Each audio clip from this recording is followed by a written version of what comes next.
Salam sama gars yi maa leen bëgg yéen nuyu ku nekk sa tur ak sant di leen wax bienvenue dans une nouvelle vidéo boole gaa tey vidéo tey bi nag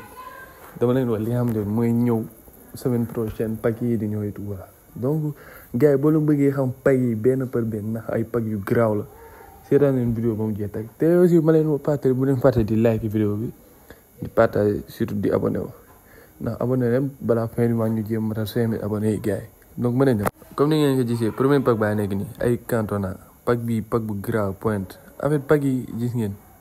Michael Owen tamit mi ngi ñëw en fait gars yi pack yi nii yëpp mooy English attaque c'est-à-dire attaquant anglais yi gënoon a grave milieu offensif ak yëpp Thomas Riziki bi ngeen gis ni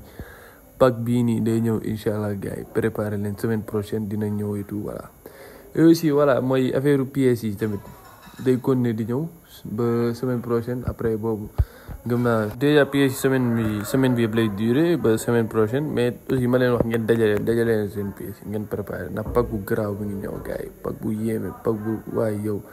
pack bu kiris bi ngeen gis nii incha allah gëm naa dina ñëw te voilà wóorul nag mais gars yi dugal nañ ko te nee nañ dina ñëw pack bi yéeme na trop kiris bu ñëwee non